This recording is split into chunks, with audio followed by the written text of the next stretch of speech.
Those were the views of the people we came across while we were preparing for this particular show. Thank you so much for watching RTV. This is the political space. Now let's come back to the allegations that are in this particular documentary, the BBC documentary, Rwanda's Untold Story. And these gentlemen will answer, well, possibly find the answers for them.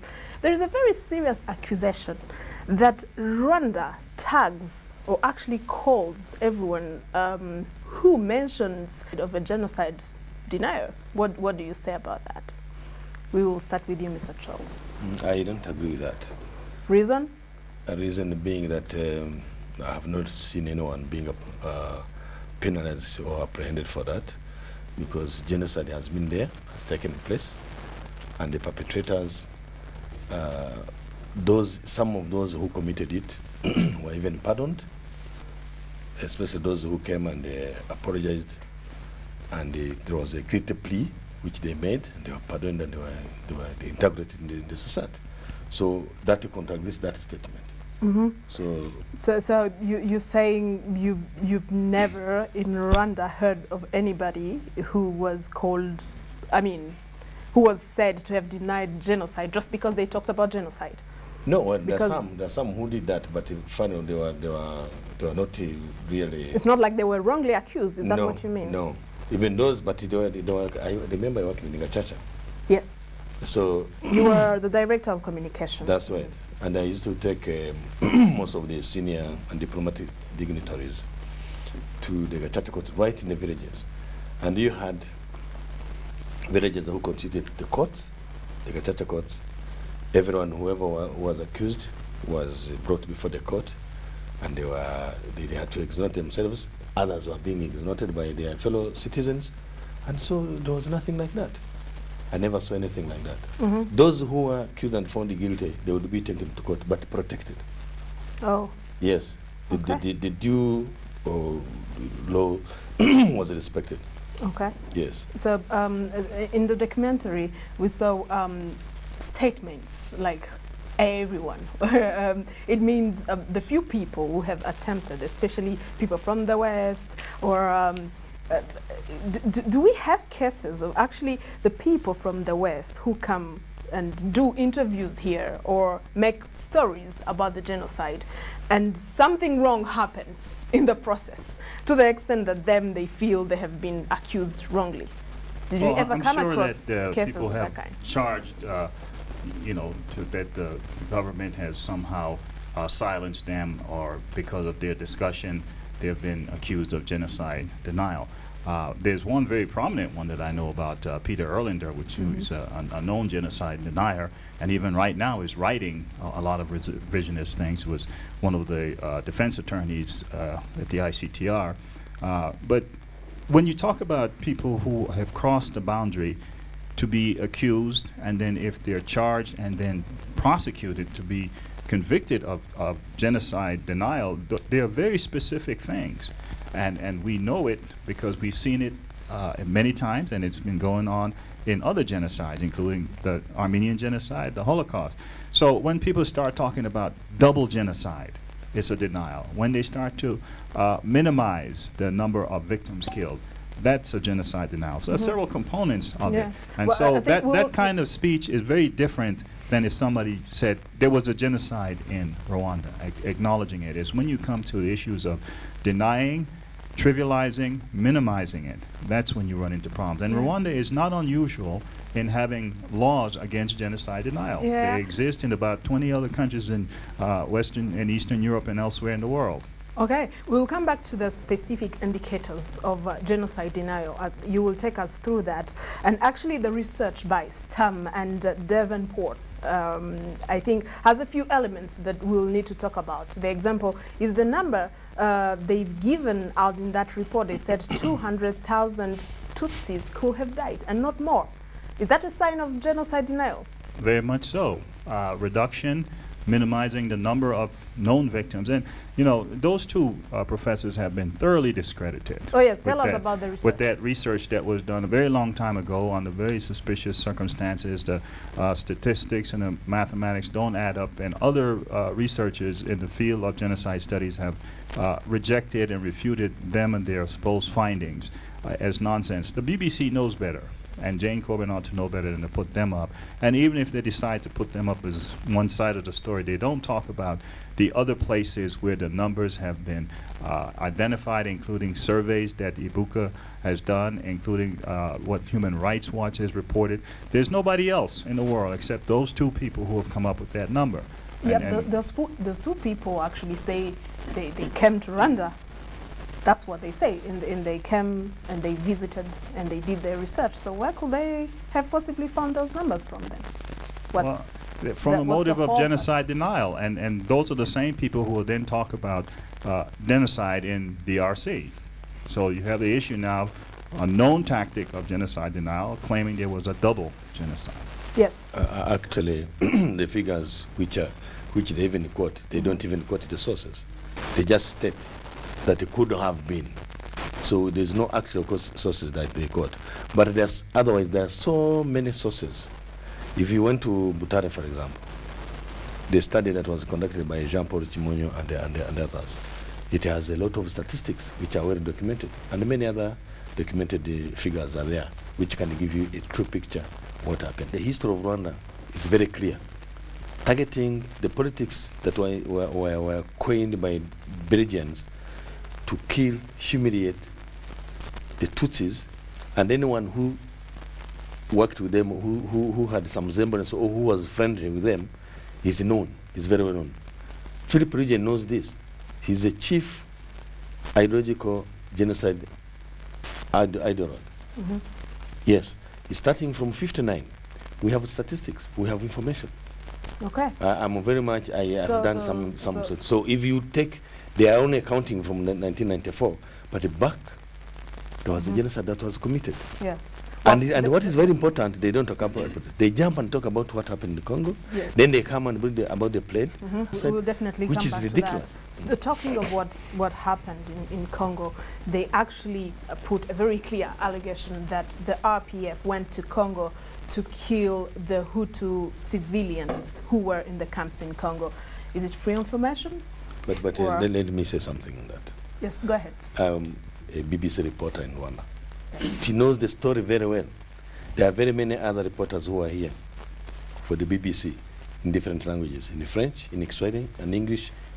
Now, there's over 3 million civilians who were brought back by RPF. That was in 1996. Huh? Yes, Yes. when they were coming back. Why didn't they kill them? They were transported throughout the country from Gisenyi, from all over the entry points from Congo, and brought back. And they were taken back to their respective places. So why didn't they kill those ones? Even feeding them.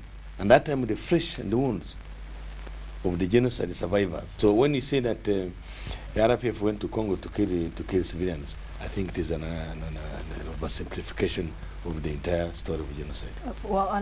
Yes, you could. And that's one of the more egregious things that appear in this documentary, because, again, the narrator does not contextualize that.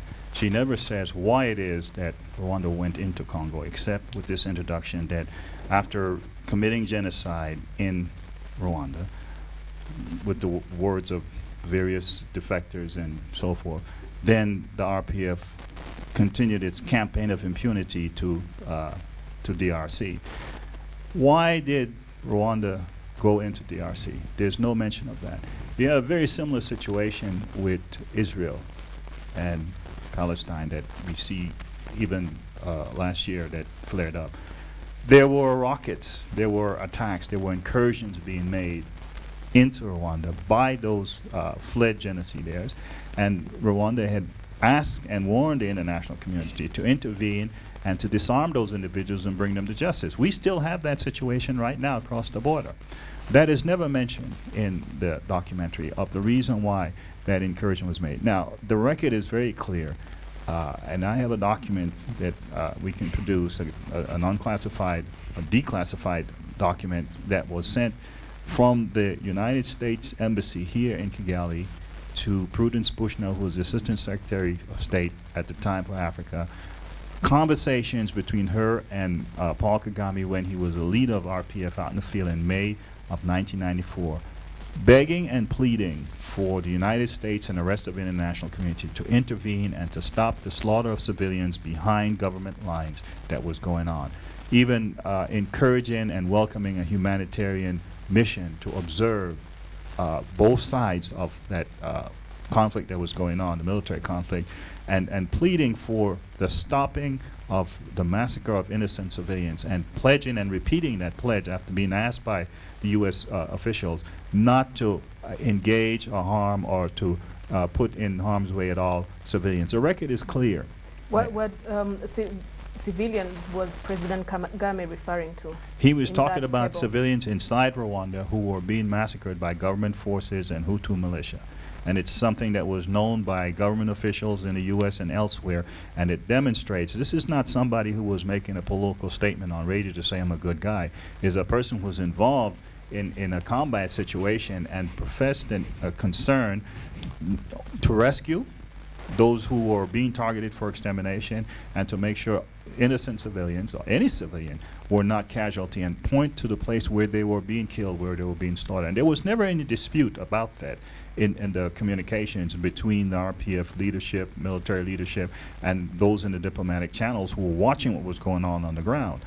Those records are available, and Jane Corbin and the BBC, with all of its resources and expertise, owe that to the public to look at those contexts, and don't just take for granted that defectors have said this and therefore it must be true, and there's this whole-scale march into DRC to wipe out civilians who have fled. And of course, as our colleague has said, Rwanda facilitating the peaceful return of over 3 million refugees who fled for whatever reasons. So it doesn't add up in any way at all, and there's never any challenging of that argument that's put forward. As a matter of fact, it's not put forward only by the opponents and the detractors, but it's put forward in the narrator's voice and the narrator's view and choice of words to present this as if that is an accurate portrayal. Well, something else that is used to actually emphasize on the idea of the double genocide is revenge. So what do you say about revenge? But that's what we were saying. Even it was revenge. Those are 3 million that were facilitated to return peacefully. Revenge could have taken place. Then another thing, I remember very well, there used to be instances in those incursions during the rebels' return, and any RPF or RPF soldier who dared revenge was somewhere executed. So if the RPF has intention to revenge, then that could not have taken place. So that one is a purported arrangement to coin the anti-propaganda campaign so that it can sound real, but otherwise it is not real. Mr. Goloba, you have something to say about it? I just want us to go a little bit back to the question you posed in the beginning, whether the government of Rwanda accuses its critics of being genocide deniers. I think that there are people who are very clever in quite interesting ways. You will find that people like Philippe Reintjens have been accused of being genocide deniers. Philippe Reintjens will shift from making very categorical statements about how there was a genocide in Rwanda. But then he goes on to write things that border on genocide denial. So he engages in very interesting doublespeak. So that on the one hand he's saying, no, there was a genocide. But on the other hand, he then amplifies whatever mistake the RPA could have made and alleges these hundreds of thousands, if not millions of civilians were deliberately targeted by the RPA. So he has one foot this way and another foot that way. And so when he says there was a genocide, he's playing safe. And then he goes on and says things that border on genocide denial, and those are the things that are used to then accuse him of being a genocide denier. And then he plays victim. There is this woman called Susan Thompson, this Canadian woman teaching in the United States. If you read an article she co-wrote with some other journalist in June, talking about disappearances of Rwandan citizens, What Susan Thompson writes in this article borders on genocide denial. But Susan Thompson will then also write and say, oh no, there was actually genocide in Rwanda. So they're very clever Why in do they do playing that? with words.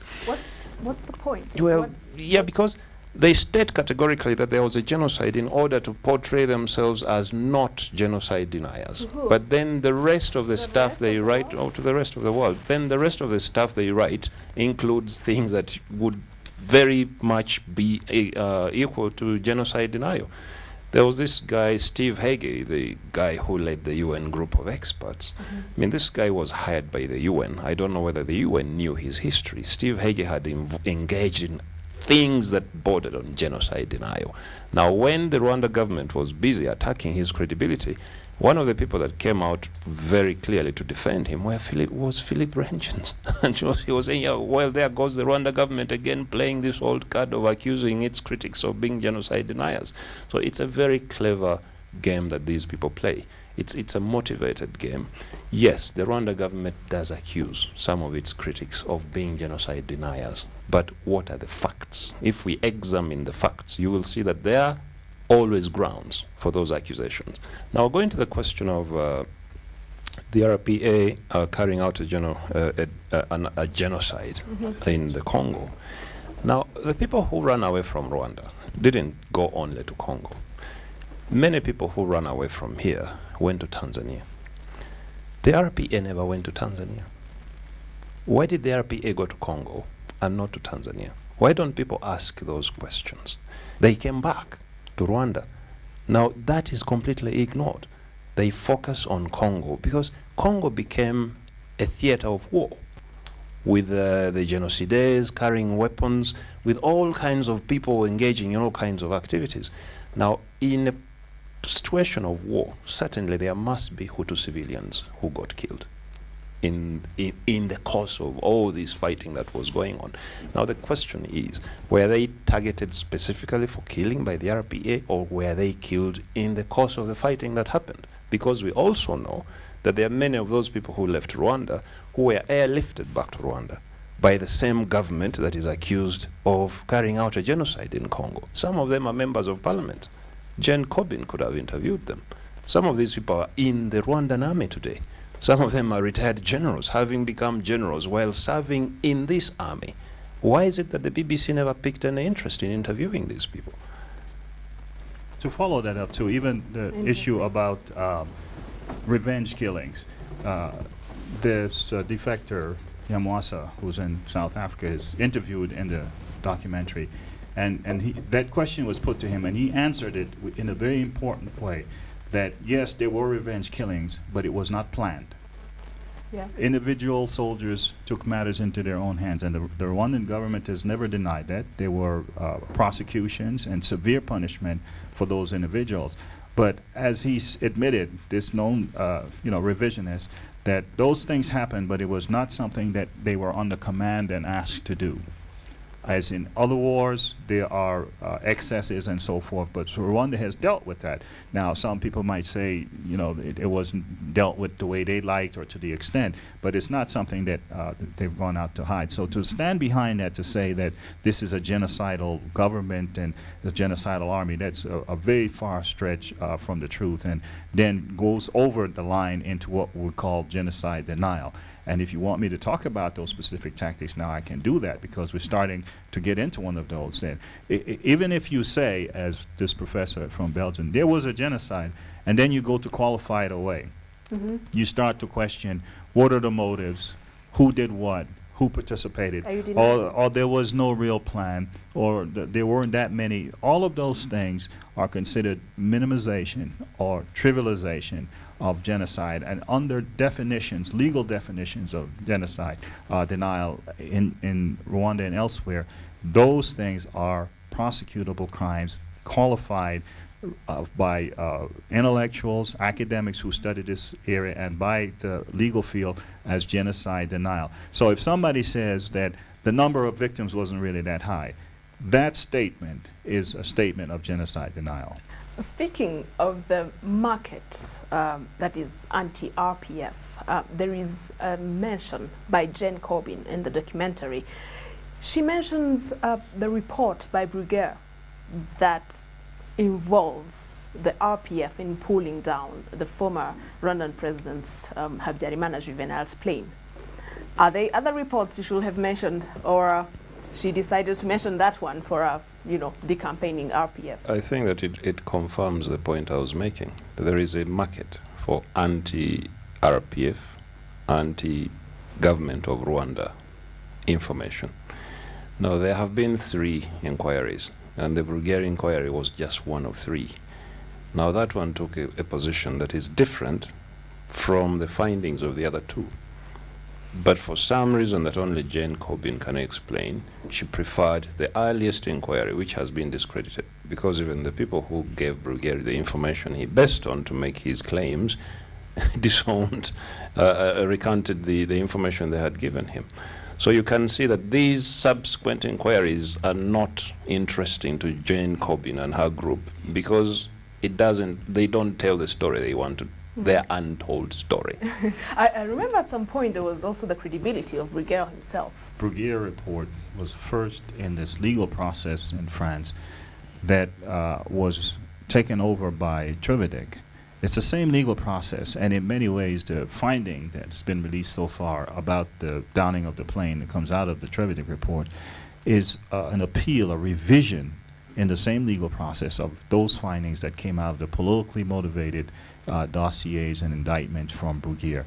So it's not 3 separate processes, especially with Bruguiere and Trevedek's and overturning of that by reviewing those things were done, going to outside independent experts in ballistics and acoustics and in, geography to come out with the conclusion that way that plane was brought down, the likely source of the missile was inside government-held territories, not in the RPA or RPF regions that they occupied. Yeah, the whole idea, I think, is that when you hear this thought of let's take the issue of the market. The market is that this is genocidaire par excellence. They want to remove the court, the image of genocide, from themselves and put themselves, wear another court that is clean. So they are tainted, and that's the market. They want anyone who can make them disown that court, remove it altogether, put a new code through the media, and then he can be rewarded. That's a good market. Now, the issue of the plane. In the first place, I don't see why people should make fuss about the plane. If you look at the history of Rwanda, why don't they take the chronological order of the leaders who were assassinated, starting from Musinga, who killed Musinga, who killed Rudaigo? It has never been an issue. Rudaigo was directly assassinated by Belgians, directly, during broad daylight. It is never mentioned. They make fuss of Habyarimana, who themselves had disowned, because he had also has become out of usefulness. They wanted a change of regime, but of another extreme Hutu. But why should the RPF be accused of having accused that Habyarimana? Because they use that to say that it caused the genocide. Yeah, no. But genocide was committed even much earlier, even during the process. Genocide has been being committed. A series of genocide cases are known. Commitment. Now, then you look at the killing. Normally, when the plane is brought down, who has the black box? Who has it? Where did it go? They don't want to mention about the black box, which can reveal technically how the plane was brought down. So you can see it is a concoction of the story to these guys to remove the coat, the image of genocide, so they can wear a new coat. And they have that market, which is floating. Mm-hmm. Still, they don't want to look defeated, that their agenda has been deviated, has been completely defeated. Mm-hmm. So they want still to bring chaos. Yes, Colin, go ahead. No, just back to the documentary. Bruguiere did his investigation, right? She mentions it in the documentary, which is fine. But why don't you mention or look at other documentaries so that us, the viewers, can make the judgment? One of my opinions to that is that probably there's another more researched, well-researched investigation that has produced results that do not conform to your argument. And that is the issue with all this. The levels of omission are so glaring to create a certain picture. And what comes out at the end is, what issue do these people have with the RPF? Allegation after allegation. Yeah. They omit issues, they omit facts that would give a clearer picture of exactly what went on. And that is the main issue as to why the BBC failed. That's what on this raises one. questions Yeah. to what they want. Yes, Mr. Tim, before we Yeah. wrap up I want the to show. speak directly to this point that you're touching on now. If you look at the title that was given to this documentary, Rwanda's Untold Story. So there is something that supposedly nobody has known about until this documentary has come forward. And that's what's so troubling about it, and why the group of researchers have written this letter of protest, and they're still continuing to get BBC to own up to not only giving a stage to genocide deniers, but now themselves trying to stand behind the argument. And if you read, not even between the lines, but very clearly and openly, the so-called untold story is that somehow the RPF was responsible for genocide, which is a genocide denial tactic, to say that the victims are really the perpetrators. And this whole script of questioning what happened with the plane, excesses, as they say, by RPF soldiers, is trying to create a new narrative, which is a revisionist technique, a genocide denial tactic that has been engaged in now, not only by the sources that were interviewed, but by the BBC itself, standing behind this documentary, knowing the falsehoods and the misinterpretations that are in there. And I'm very troubled by it, and there are many people who are troubled by it, not only survivors who are re-injured, but those who are genocide scholars who look at not only what happened in Rwanda, but in other places in the world where genocide and mass atrocity has taken place. And they are really hot under the collar. Even now, as we took a break, I look at my email messages. The researchers from Canada, from UK, from all over are still engaging with the BBC to accept responsibility for the journalistic failure of this documentary, and also to take responsibility for putting it out there and now insisting to defend it in the face of protests and criticism by UK people who have funded the BBC, who are used to a certain level of reporting, of quality and objectivity and balance, and the BBC as an institution is very, very recalcitrant about accepting it. This fact of resisting admission is now opening up the door that BBC was just not a casual conveyor, but is actually believing and supporting the so-called alternative narrative, which is a genocide denial tactic. Okay. Well, thank you. This brings us to the last question as we wrap up this show. By the way, I thank you so much, and we believe the next time when we call you, you'll come again.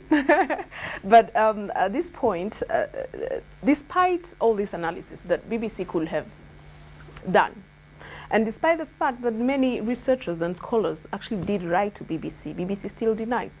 So what needs to be done? What's the call for action, both as BBC, as a professional media house, and the local media, and everyone who feels concerned? What needs to be done? I'll start with you, Mr. Goloba. I think that the pressure that Tim has just mentioned, that continues to be piled on the BBC from concerned scholars and observers and people of goodwill, should continue. But I also personally, I disagree strongly with people who are now going around screaming that somehow the government of Rwanda's decision to suspend BBC Kinyarwanda broadcasts is somehow a crime in itself. I think that the BBC needed to be hit where it hurts. And personally, I think the government of Rwanda didn't go far enough. I'm not one of those people who say, look, there should never be any action against media houses or journalists, regardless. Because I'm not one of those people who think that journalists should be above the law, or that journalists should behave contrary to accepted normal standards of behavior. So the pressure should continue, but I also think that the Rwanda government was justified, wholly justified, in the actions it took. It's unfortunate that they took those actions against a specific part of the BBC, but the BBC cannot and should not be allowed to get away with this. Yes. Mr. Colin, what do you think the media should be doing today? I think it's of course a complex situation, especially for Rwanda, because there's a lot of rhetoric. If you criticize something that is perceived to be an attack on the RPF, it means you're siding with the RPF, right? So you find that people sometimes are reluctant or they keep quiet. But one thing we have to acknowledge is so many people were silent in 1994, and it's a shame that they were silent. So when elements of denial appear anywhere, it should be everyone's responsibility to point out the accuracies and to also make people know that this is actually a sign of genocide denial. And these are the risks that are involved. So we just have to keep saying it. Of course, this is not the end of it. Chances are high that we'll keep seeing such kind of documentaries, but we have to continue setting the record straight. The only thing that will sail us through is the evidence and the facts that all kinds of people, independent researchers, have brought out. So we just have to continue, discrediting these kind of things whenever they come up, but based on the available evidence and the facts on the ground. Thank you. The action taken by the Rwanda government to ban the BBC Kinyarwanda was correct. Yes. It was important that they had to show the anger and the concern about what had transpired in the BBC platform. 2, there is a need to continue the mounting pressure to show the disagreement with what happened, and where possible. Although I don't advocate for confrontation with the media, but it's very important that Rwanda makes it its position. Personally engaged in this for a long time. It's unfortunate that it's got to this point. We knew there would be genocide denial. It started before, the official proclamation and people refusing to use the term genocide and dancing around it. So genocide in Rwanda was being denied even while it was in commission. So it's not unexpected. The new wrinkle that is engaged individuals like myself, and I'm glad to see it, is that the genocide deniers have been successful in commandeering a stage to wrap themselves in credibility of the BBC and other such institutions. And that's a very dangerous development, and that's why I'm proud to join the list of external scholars who are not genocide survivors, who are not Rwandans, who don't have a dog in the fight, as they say, because it's a personal attack. Yes, it's a personal attack on me, on all of us, on all humanity, when we allow these ideas to get foothold, and for people who don't know the truth or have not been exposed to be fed false information and an ideological position that denies an undeniable reality. There's been a legal determination that there was genocide against the Tutsi in Rwanda in 1994. It's an established fact, legal, historical fact. And anyone who says otherwise or tries to trivialize it or revise it, they run afoul of genocide denial, not only charges from academics and politicians, but legally they run afoul of that. And so now that we have a group of scholars who know this field, who are engaged with the BBC, it is an important thing for it to continue for the BBC to, as they say, come clean and to recognize that they have provided a stage for genocide denial. Their insistence on standing behind that documentary now moves them into the category of those deniers that they gave the stage, and that they need to come forth with a public apology. And from my point of view, if you ask what could be done and what should be done, yes, the scholars should keep up their work because it's an important component of genocide prevention to fight against genocide denial wherever it finds itself, in any form and in any vehicle. But then also the BBC needs to have a corrective action.